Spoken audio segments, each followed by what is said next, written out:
One morning, Minsu was walking with her friend Kim from class and mentioned that she planned to rest since she was free that day. Kim invited her to a tech conference she was attending that evening. Minsu declined, explaining that she wasn't interested in tech and thought it would be boring. However, Kim pleaded, revealing that one of the youngest CEOs of the biggest tech company in Korea, Tech Bloom, would be presenting.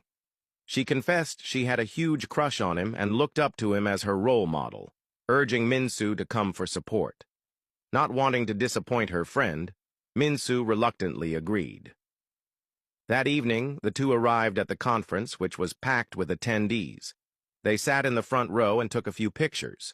The event began, and the MC introduced the guest speaker, the youngest CEO of Tech Bloom, Soo-jin. The crowd erupted in cheers, including Kim, who was visibly excited. As Soo-jin took the stage, Minsu was shocked to recognize him as the guy she had met at a bar months ago, the one who had vanished without a word. He looked completely different, formal, composed, and nothing like the carefree man she remembered. Minsu couldn't focus on the presentation, her mind swirling with thoughts about their past encounter and wondering if their paths crossing again was fate. After the presentation, Soo-jin signed autographs for his book. Seeing this as an opportunity, Minsu joined the queue, hoping to speak with him. When their eyes finally met, Soo-jin appeared surprised to see her. She greeted him, but before she could say more, the crowd grew impatient, forcing her to leave. Frustrated by the brief encounter, Minsu decided to follow him as he headed to his car. Gathering her courage, she stopped him and exchanged pleasantries, her heart racing. She was about to ask why he had disappeared when Kim appeared, interrupting the moment. Kim introduced herself to Soo-jin, gushing about how much she admired him and mentioning her dream of working in tech. Soo-jin encouraged her to work hard and handed her his business card, advising her to apply for an internship at his company.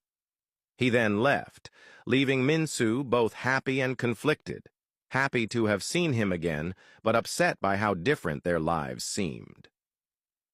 That night, she researched Soo-jin and discovered that he came from a wealthy and influential family in Korea. He was renowned for his intelligence and success, and this revelation deepened her feelings of inadequacy. She wished he were just the simple guy she had met at the bar. A few days later, Minsu met Kim at the university cafeteria, where Kim excitedly announced that she had been accepted as an intern at Tech Bloom.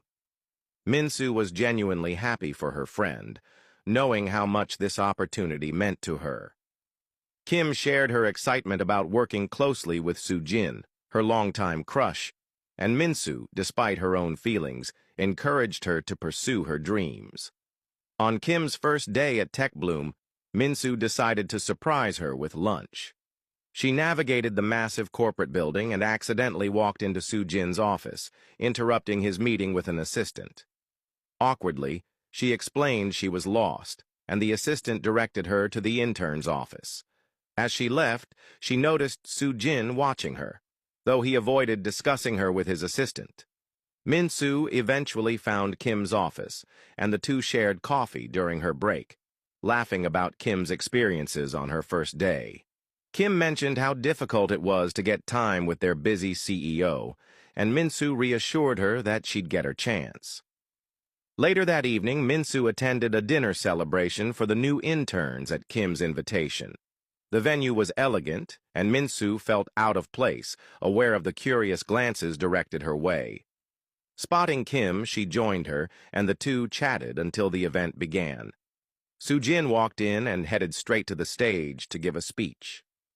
Watching him, Minsu was flooded with memories of their brief but impactful time together.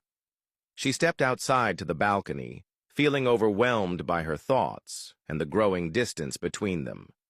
As she stood there, lost in thought, Soo-jin appeared. Seeing her alone, he called her name, and when she turned to face him, her heart raced. She was caught off guard by his presence, uncertain of what to say, as the memories of their past encounter and the current circumstances collided in her mind. Like and comment for Part 4.